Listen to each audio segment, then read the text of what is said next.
importante que você permaneça com a sua Bíblia aberta até o final da exposição da palavra de Deus. E se você não tiver mais tempo? É o tema da nossa reflexão nessa noite. Lucas capítulo 12, versículo 13 ao 21. Esteja acompanhando atentamente a leitura da palavra de Deus. Nesse ponto, um homem que estava no meio da multidão lhe falou: Mestre, ordena meu irmão que reparta comigo a herança. Mas Jesus lhe respondeu: Homem, quem me constituiu juiz ou partidor entre vós? Então lhes recomendou: Tende cuidado e guardai-vos de toda e qualquer avareza, porque a vida de um homem não consiste na abundância dos bens que ele possui. E lhes proferiu ainda uma parábola, dizendo: O campo de um homem rico produziu com abundância. E arrazoava consigo mesmo, dizendo: Que farei, pois não tenho onde recolher os meus frutos? E disse: Farei isso, destruirei os meus celeiros, reconstruí-los-ei maiores, e aí recolherei todo o meu produto e todos os meus bens. Então direi à minha alma: Tens em depósito muitos bens para muitos anos. Descansa, come, bebe e regala-te. Mas Deus lhe disse: Louco, essa noite te pedirão a tua alma. E o que tens preparado? Para quem será? Assim é o que entesoura para si mesmo e não é rico para com Deus. Feche seus olhos mais uma vez.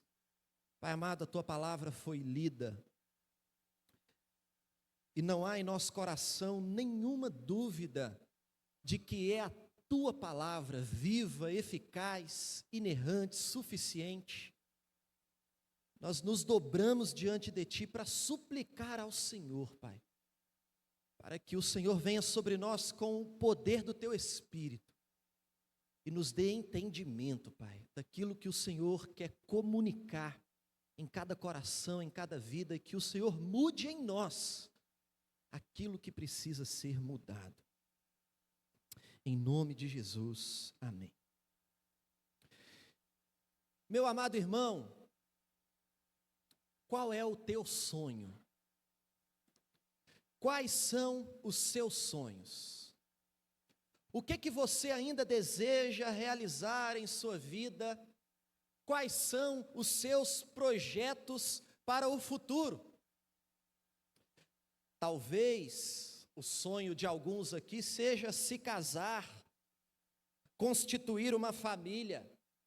Talvez alguns estejam buscando o sucesso profissional, outros estão correndo atrás da casa dos sonhos, o carro dos sonhos, a vida financeira estabilizada, enfim, são inúmeros os nossos projetos e os nossos sonhos.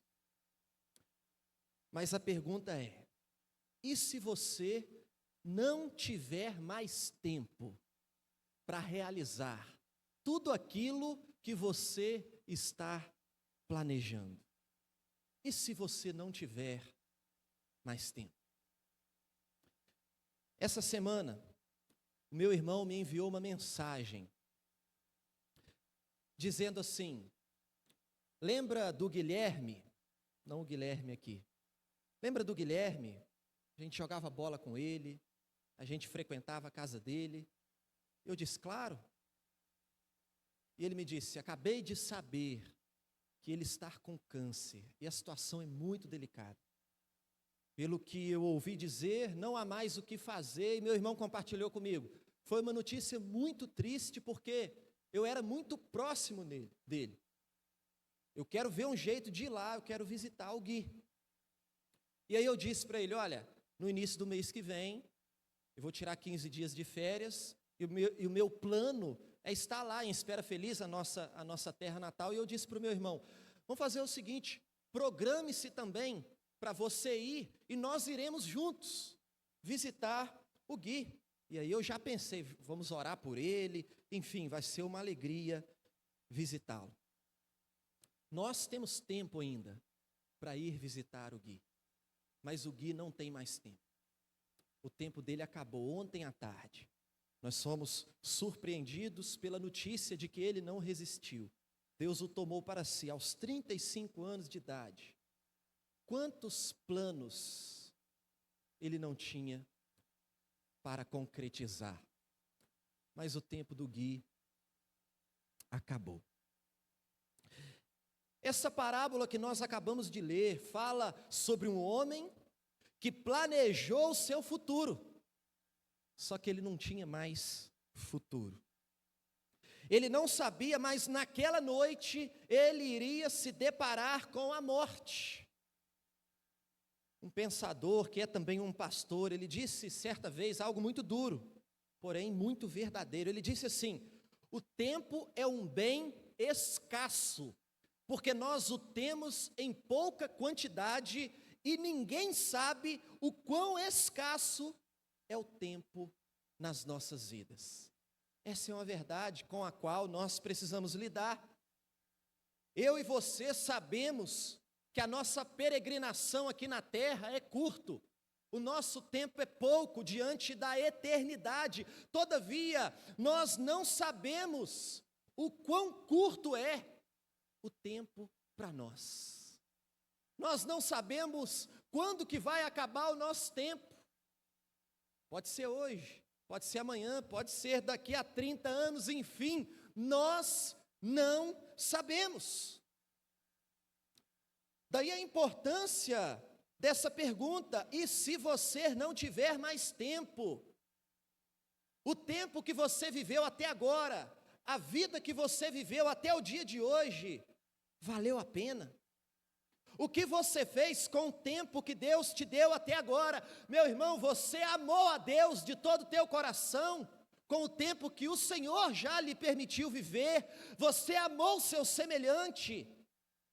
Ou você gastou o seu tempo, que é escasso, e você não sabe quanto tempo você ainda tem? Você gastou ele com intrigas, com discórdias, com brigas? Meu irmão, durante o tempo que Deus te permitiu viver até aqui, você tem acumulado tesouros no céu? Ou tudo que você conquistou vai ficar por aqui, quando o seu tempo acabar? Essa passagem que nós lemos traz algumas reflexões interessantes para nós. E é algo que normalmente a gente não gosta de parar para pensar, mas nessa noite nós vamos pensar. E o texto aqui, tudo começou com uma confusão entre dois irmãos. O pai morreu e os irmãos estão brigando pela herança. E um dos irmãos diz para Jesus, conforme o versículo 13, você pode conferir, diz para Jesus: ordena a meu irmão que reparta comigo a herança. E Jesus responde no versículo 14: homem, quem me constituiu juiz ou partidor entre vós? Sabe por que Jesus responde dessa forma?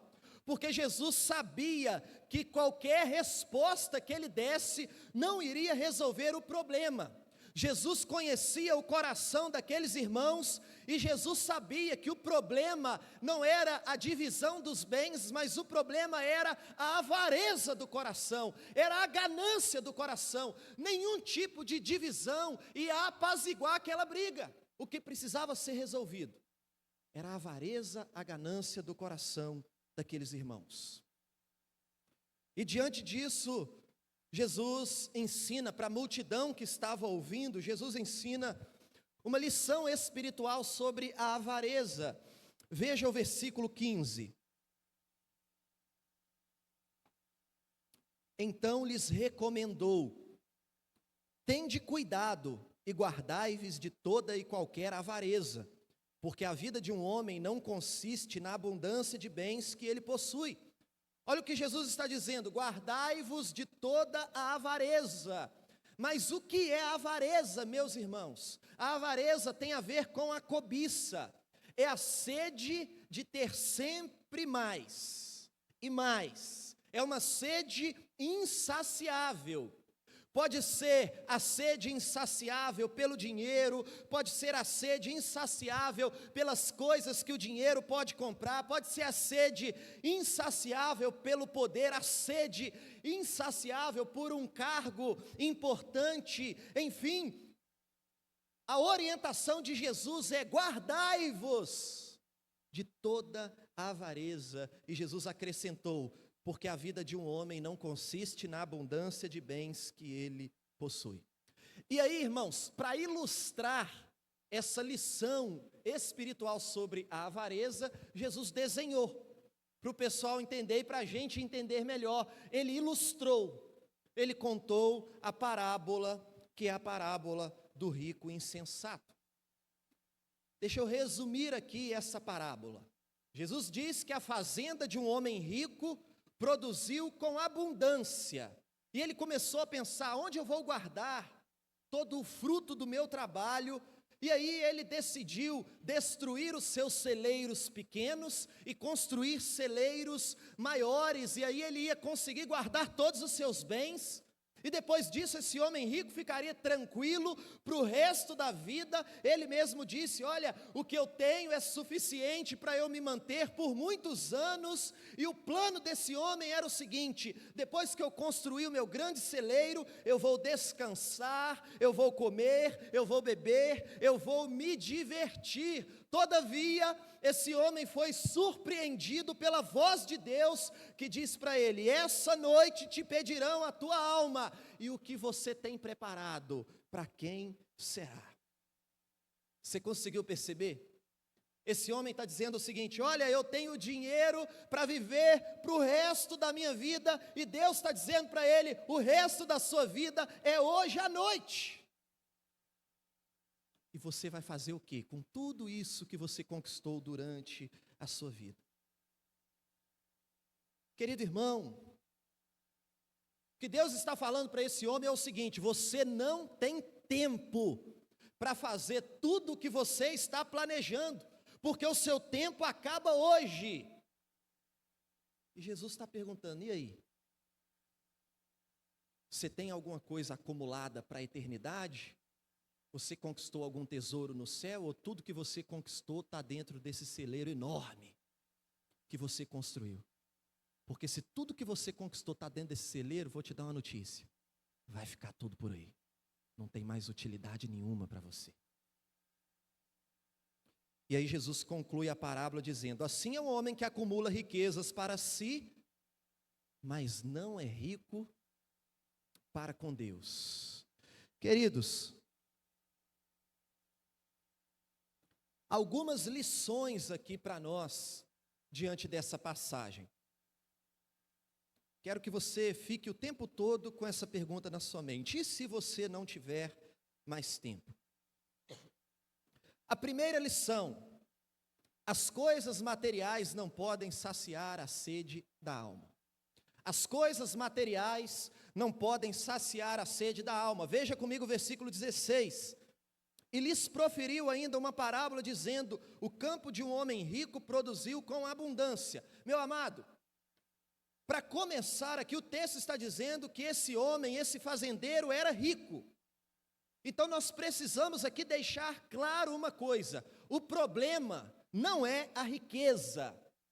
O problema é que esse homem é chamado de insensato, mas não é por causa da sua riqueza. A riqueza não é ruim, muito pelo contrário. A riqueza é uma bênção de Deus. O problema é quando a riqueza se torna um ídolo. O problema é quando a riqueza se torna um Deus nas nossas vidas. O problema é quando a prioridade da minha vida é acumular riquezas materiais e eu deixo Deus em segundo plano. O problema, então, irmãos, é exatamente a avareza, a ganância, a cobiça. Não é a riqueza. Nós temos na Bíblia vários exemplos de homens ricos e que foram uma bênção no reino de Deus, Abraão, Salomão, Jó, José de Arimateia, enfim. O problema não é a riqueza, o problema é o amor pela riqueza ser maior do que o amor a Deus. Se o problema não é a riqueza, qual é o mal do fazendeiro em prosperar através do seu trabalho, através do seu esforço? Nenhum. Certamente esse homem é um grande empreendedor.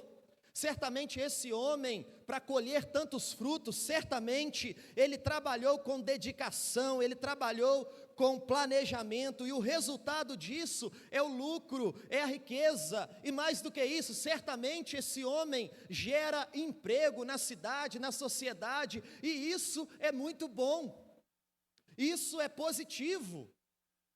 A Bíblia diz assim: as mãos preguiçosas empobrecem o homem, porém as mãos diligentes lhe trazem riqueza. Quem trabalha com diligência vai colher os frutos do seu trabalho, a consequência é a riqueza, é isso que a Bíblia diz. E querido irmão, esse homem da parábola, nós podemos entender que ele era um homem diligente, ele sabia trabalhar, ele sabia empreender, e é claro que Deus abençoou o seu trabalho, tanto que a sua plantação, o seu esforço gerou muitos frutos, e nem cabia nos celeiros que ele tinha, de tanto que a sua fazenda produziu. E eu queria deixar claro que não há nenhum problema nisso, pelo contrário, isso é muito bom. Qual que é o problema então? Por que que esse homem é conhecido como o rico insensato? Meu amado, um dos problemas é que ele buscava na riqueza a satisfação para a sua alma. Todos nós temos um vazio na alma, no peito. E esse homem, ele buscava na riqueza a satisfação, preencher o vazio da sua alma. Veja comigo o versículo 19. Então direi à minha alma: tens em depósito muitos bens para muitos anos. Descansa, come, bebe e regala-te. Ele buscava na riqueza satisfação para a sua alma. Todavia, as riquezas materiais não podem trazer satisfação plena para a alma humana. Sempre vai faltar alguma coisa. Querido irmão, deixa eu te dar uma notícia. Se você tem aí aquele vazio na alma, e se você está correndo atrás da riqueza, e você acha que quando você for muito rico, esse vazio vai ser preenchido, eu vou dizer para você: não vai. Porque esse vazio é do tamanho de Deus, e somente o Senhor Jesus pode preencher, pode satisfazer todas as demandas da alma humana, porque Deus colocou a eternidade no coração do homem. Mas esse homem, ele está buscando nas riquezas, nos bens materiais, a satisfação para a sua alma. A ideia aqui, meu amado irmão, é a ideia de alguém que está com sede, e para saciar a sua sede, ele pega um copo de água salgada e bebe esse copo de água salgada. Obviamente, a sua sede não será saciada, e ele vai querer outro copo, e ele vai querer outro copo, e mais um, e jamais terá a sua sede saciada de uma forma plena, e ele vai continuar nesse processo, até que essa sede vai o matar. Querido, é isso que acontece quando o homem busca satisfação naquilo que não satisfaz. É isso que acontece quando o homem busca saciar a sede da alma no pecado. Acha que o pecado vai satisfazer o seu coração. O homem busca saciar a sede da alma na riqueza, no poder, nas coisas materiais. Ele sempre vai querer mais e mais e mais e mais, porque o homem só vai encontrar satisfação plena para a sua alma o dia que ele se encontrar verdadeiramente com aquele que o criou, e o criou com um propósito bem definido: o adorar e se alegrar nele todos os dias da sua vida, Enquanto o homem não se encontra com seu Criador e entende o propósito para a existência, ele fica correndo atrás do vento, tentando satisfazer os anseios da alma naquilo que jamais vai trazer satisfação plena. Pecado, coisas materiais, enfim, conquistas pessoais. Meu amado irmão, você conhece bem a passagem da mulher samaritana, quando Jesus disse para aquela mulher: olha, se você beber dessa água, você vai voltar a ter sede, você vai ter que voltar nesse poço, pegar mais água, beber novamente e beber de novo, mas se você beber da água que eu tenho para te oferecer, você jamais voltará a ter sede. Somente a água viva pode saciar a sede da sua alma, pode preencher o vazio do seu coração. Somente um relacionamento pleno e íntimo com o Senhor Jesus pode preencher o vazio que você tem no peito, que é do tamanho de Deus. Nós só encontramos no Senhor Jesus essa satisfação. O resto é correr atrás do vento. Nada vai satisfazer a nossa alma. C.S. Lewis disse algo muito interessante. Ele disse assim: eu descobri em mim mesmo desejos os quais nada nessa terra pode satisfazer. A única explicação lógica é que eu fui feito para outro mundo. Há alguns desejos na nossa alma, anseios na nossa alma, que não tem nada nessa terra que possa satisfazer. Queridos irmãos, as coisas materiais, portanto, não podem saciar a sede da alma. E a segunda lição que nós podemos destacar aqui é a seguinte: diante dessa verdade, você precisa pensar nas necessidades dos seus semelhantes. Perceba que esse homem aqui da parábola, ele era um homem insensato, não somente porque ele buscava satisfação para a sua alma nas coisas materiais, não era só por isso. Ele é um homem insensato porque ele também não se importava com os seus semelhantes. Ele era um homem rico, mas era um homem egoísta. No original, no grego, as palavras eu, meu e minha aparecem aqui por 12 vezes nessa passagem que nós lemos. Ele diz: os meus produtos, os meus bens, a minha alma, os meus celeiros, o tempo todo é eu, meu, minha. Em momento algum esse homem levou em conta o fato de que existem pessoas carentes, precisando dos grãos que ele tinha no seu celeiro, com tanta abundância. Ele não pensa nisso. Em momento algum ele levou em conta o fato de que haviam pessoas necessitadas de alimentos, enquanto ele tinha tanto nos seus celeiros. Esse homem, você pode ler o texto, ele não demonstra nenhuma generosidade, ele não demonstra nenhuma compreensão de que nós devemos amar o próximo, ele não demonstra nenhuma compreensão de que a riqueza que Deus nos dá é para a glória de Deus e para a prática das boas obras. Querido irmão, esse homem é insensato porque ele não tem um coração generoso. Muito pelo contrário, o pensamento dele aqui é somente nos seus interesses. Ele, nos planos dele para o futuro, não envolve nada que nós possamos entender como generosidade. Não, ele só pensa em derrubar os seus celeiros pequenos e construir maiores, a fim de guardar os seus bens para saciar a sua fome, para a sua diversão, para o seu luxo, para a sua aposentadoria, para ele se divertir o resto da sua vida. O propósito dele era armazenar tudo para o seu próprio deleite. Ele não pensa no seu semelhante em momento algum. Ele não pensa na obra de Deus em momento algum. Comentarista bíblico William Hendrickson, comentando esse texto, ele disse assim: em certas regiões da terra, há centenas de milhares de crianças de abdômen inchado, braços finos como palitos, olhos esbugalhados e as costelas são bem visíveis no seu peito. Essas pessoas precisam comer, essas pessoas precisam de um corpo sadio. E ele diz mais: alguém que tenha recursos financeiros e não pensa nessas pessoas é tolo e insensato diante de Deus.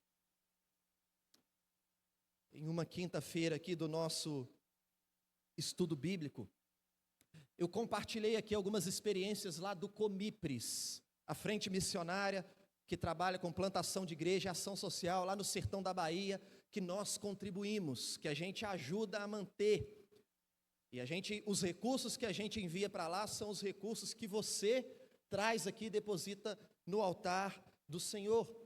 E uma das histórias que eu contei aqui foi a história de uma filha de um dos missionários lá em um povoado que não tinha ninguém.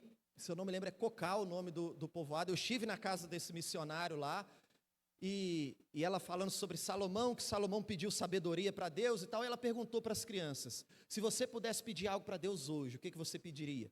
E uma disse assim: olha, eu pediria uma geladeira. Mas por quê? Porque, poxa, imagina como que deve ser, né, você poder querer tomar uma água gelada no calor, abrir a geladeira e tem água gelada ali para você tomar. Nossa, meu sonho, se eu pudesse pedir a Deus alguma coisa, o meu pedido era esse, uma geladeira. E você, o que você pediria a Deus? Se eu pudesse fazer um pedido para Deus, eu ia pedir a Deus um ovo. Eu falei: por que um ovo? Você vai pedir para Deus, você vai pedir um ovo. Por que um ovo? É porque toda vez, é difícil ter ovo lá em casa, mas toda vez que tem ovo, a minha mãe parte em 4 pedaços. Eu nunca comi um ovo inteiro, meu sonho é poder comer um ovo. E aí, irmãos, o reverendo Davidson, que é o líder, né, do Comipres, que preside o Comipres, passaram as informações, enfim, conseguiram a geladeira, levaram para a menina, está lá.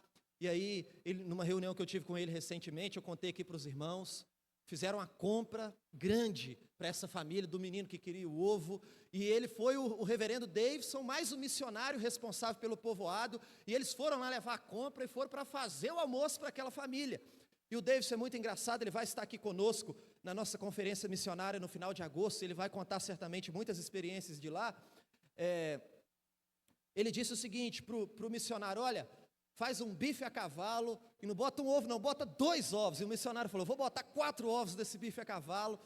E eles fizeram mais ainda, eles fizeram um galinheiro para o menino lá, fez galinha, e o menino está comendo ovo e está vendendo ovo para o pessoal lá do povoado. Enfim, é uma história simples, irmãos, mas que toca o nosso coração. É um pouquinho do que está sendo feito lá, e a gente participa desse negócio.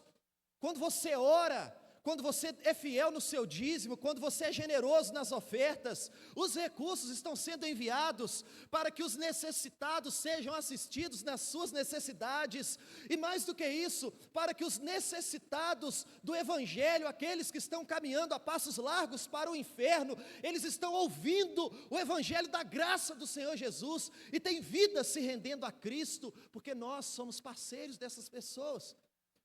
O que o texto está mostrando para nós aqui é que esse homem insensato é o homem que só pensa em si. Deus o abençoa com recursos financeiros, e ele não é dizimista, e ele não oferta, ele não pensa no seu semelhante, ele só acumula para ele, pensando na sua aposentadoria, na sua diversão, nos seus desejos. É um homem insensato. Meus amados irmãos, perceba então que o problema não é ser rico, o problema é ser avarento, o problema é ser egoísta. John Wesley disse uma frase interessante, ele disse assim: ganhe tudo o que puder, poupe tudo o que puder, doe tudo o que puder. Pense nas necessidades do seu semelhante, com a consciência de que você não sabe quanto tempo você ainda tem. Você não pode viver uma vida egoísta. O celeiro daquele homem ficou lá, ficou cheio, e ele não gastou nada com a necessidade dos seus irmãos. Poderia ter usado os seus recursos com mais sabedoria. Mas em terceiro lugar, irmãos, a terceira lição que nós podemos destacar aqui: viva com a consciência de que a vida é breve. Veja o versículo 20. Mas Deus lhe disse: louco, essa noite te pedirão a tua alma, e o que tens preparado? Para quem será? Perceba, querido, que esse homem que colocou a sua confiança na riqueza, esse homem que planejou o seu futuro, ele estava tranquilo, porque com o dinheiro que ele tinha, ele poderia viver bem todos os dias da sua vida. O problema todo que ele não sabia que aquele era o último dia da sua vida.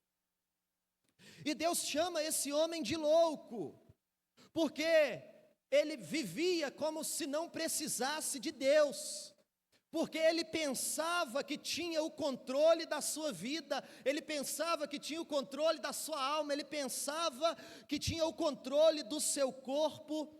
Esse homem, ele pensava que era o senhor do seu próprio destino, mas agora ele é confrontado por Deus. Essa noite te pedirão a tua alma. Querido irmão, esse homem rico, naquela noite ele teve que encarar a morte. E deixa eu dizer algo para você: quando a morte chegar, não existe riqueza que possa nos livrar. Ele acumulou riqueza para muitos anos. Ele não investiu no reino de Deus. Ele não ajudou o necessitado. Ele não acertou a sua vida com Deus. E agora ele foi chamado à presença de Deus para prestação de contas. E tudo que ele tem é a sua conta corrente, com alto valor, ou melhor dizendo, o seu celeiro lotado. Mas a sua conta espiritual está vazia. E sabe qual que é o problema, meu amado irmão? Porque não dá mais para reverter a situação. Porque o tempo dele acabou, não dá mais para se arrepender. Homem louco! Por que que ele não fez o que precisava fazer enquanto ele ainda tinha tempo? Agora acabou o tempo. E querido irmão, quantos estão vivendo nessa loucura? Quantos estão vivendo a vida como se não fossem morrer um dia? Quantos estão vivendo a vida como se não fosse um dia ter que comparecer diante do tribunal de Deus para prestar contas dos seus atos, das suas palavras, para prestar contas de todas as coisas? Sabe o que Jesus deixa claro aqui, meus irmãos? Que a vida verdadeira, o sucesso verdadeiro, a segurança verdadeira não estão na abundância de bens. Às vezes a gente pensa assim, né, irmãos? Se eu tiver muito dinheiro, eu vou estar tranquilo, porque se eu ficar doente, eu tenho como pagar o hospital e etc. Ah, irmãos, mas se a gente tiver muito dinheiro e não tiver Deus, a gente está enrolado. Então perceba que o ponto aqui não é ter dinheiro. Você pode desejar ter uma vida melhor, prosperar, mas você precisa também ser rico para com Deus. Perceba que esse homem louco, ele tinha uma visão equivocada da vida, e ele tinha também uma visão equivocada da morte, porque ele pensava que a vida tinha a ver com acumular bens materiais, e ele pensava que a morte era algo que estava muito distante. Só que não estava. Estava ali pertinho dele. Agora presta atenção. Se alguém contasse para nós essa história, se não fosse aqui uma parábola e alguém contasse a história: olha, eu conheci o homem, era rico, na hora que ele ia se aposentar, para gastar toda a sua riqueza, ele morreu. Sabe o que a gente ia dizer? Poxa, que pena, no melhor momento da vida dele, ele morreu. A gente ia dizer o seguinte: olha, que tristeza, ele fez um planejamento, mas ele não teve tempo para concretizar. Só que, querido irmão, a gente precisa pensar aqui o seguinte: o maior problema não é o que esse homem está deixando para trás.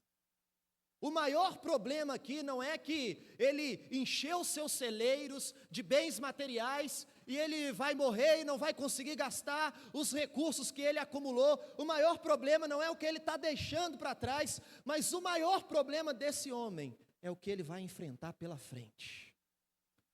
Porque agora está diante dele uma eternidade sem Deus. Esse é o maior problema desse homem. Esse homem viveu sem Deus, morreu sem Deus, e a sua riqueza não passou de uma circunstância na sua vida. A sua riqueza ficou aí. Agora os herdeiros vão aproveitar, não sem antes brigar bastante para ver quem vai ficar com cada parte. E é por isso que Deus chama esse homem de louco. Meu amado, nós não sabemos o que vai acontecer amanhã. E deixa eu dizer algo para você, o amanhã talvez nem aconteça. Talvez nem haja amanhã. É por isso que nós precisamos priorizar hoje as coisas eternas. Eu sei que você se lembra bem de uma passagem de Tiago capítulo 4, não precisa abrir a sua Bíblia, versículo 13 a 15, que diz assim, presta atenção. Atendei agora vós que dizeis, hoje ou amanhã iremos para tal cidade, e lá passaremos um ano, e negociaremos, e teremos lucros. Vós não sabeis o que sucederá amanhã, que é a vossa vida, sois apenas como neblina que aparece por um instante e logo se dissipa. Em vez disso devias dizer, se o Senhor quiser, não só viveremos, como também faremos isso ou aquilo. Você percebeu aqui que o texto está dizendo para nós o seguinte, vocês não sabem o que vai acontecer amanhã. Talvez você possa dizer para mim assim, não pastor, eu sei. A minha vida é muito organizada, amanhã eu vou acordar às 7 horas, vou passar o dia todo no trabalho, essa semana eu sei tudo o que eu vou fazer essa semana, mas o texto está dizendo para nós, não, vocês não sabem o que vai acontecer amanhã, porque vocês podem até planejar o dia de amanhã, mas a verdade é que vocês não sabem o que vai acontecer, porque a vida é cheia de surpresas e de imprevistos. Por mais que a gente tenha o planejamento do dia de amanhã, ninguém aqui sabe o que vai acontecer. E aí Tiago faz uma pergunta, o que é a vossa vida? E ele mesmo responde, sois apenas como neblina, que aparece por um instante e logo se dissipa. É isso a nossa vida, irmãos. Uma neblina que aparece por um instante e logo se dissipa. Portanto, eu quero voltar à pergunta inicial.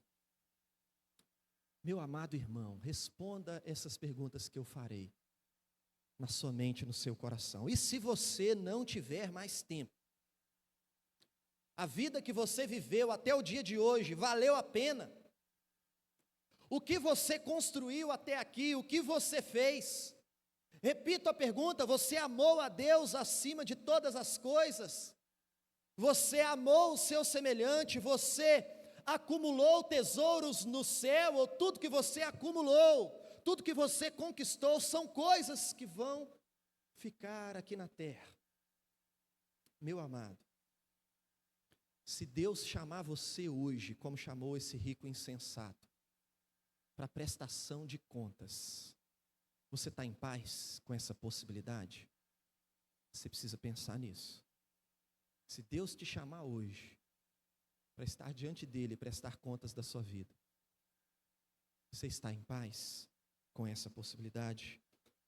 Agora veja, eu não sei, nós não sabemos.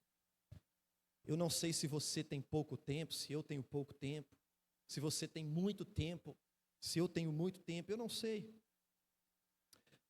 Mas eu sei de uma coisa, tem algo que está óbvio para todos nós. Se nós estamos aqui, se eu estou falando e você está me ouvindo, isso significa que nós ainda temos tempo. Isso significa que hoje é um tempo oportuno para tomar decisões importantes. Posso deixar para tomar amanhã? Pode. Talvez não haja amanhã. O que nós temos é hoje. Hoje, há fôlego de vida em nós, e as maiores decisões da vida nós precisamos tomar em um tempo que não tem outro nome. Esse tempo se chama hoje. De maneira que você precisa hoje decidir, você que me ouve, você precisa decidir rever as suas prioridades. O que é prioridade na sua vida? Você precisa decidir hoje, consertar o que precisa ser consertado na sua vida. Você precisa decidir hoje, amar a Deus de todo o teu coração. Você precisa decidir hoje, amar o teu próximo. Você precisa decidir hoje, acumular tesouros nos céus. Você precisa decidir hoje, ser rico para com Deus. É assim que Jesus termina essa parábola. Veja o versículo 21. Assim é o homem que entesoura para si mesmo e não é rico para com Deus. Meu amado irmão, que mais do que as riquezas terrenas, ouça-me, que o nosso maior desejo seja esse, de ser rico para com Deus. Você sabe por quê? Porque a hora que o nosso tempo acabar, a gente vai estar tranquilo diante do Senhor. Porque aquilo que nós acumulamos, a traça não corrói e o ladrão não rouba. Porque o fruto do nosso esforço no reino de Deus tem consequências eternas. E eu não estou dizendo isso tudo para você, meu amado, para colocar medo no seu coração, é claro que não. Estou dizendo isso tudo para você, para dizer que eu e você que cremos no Senhor Jesus, nós não precisamos ficar desesperados diante da incerteza do amanhã, diante da brevidade da vida, diante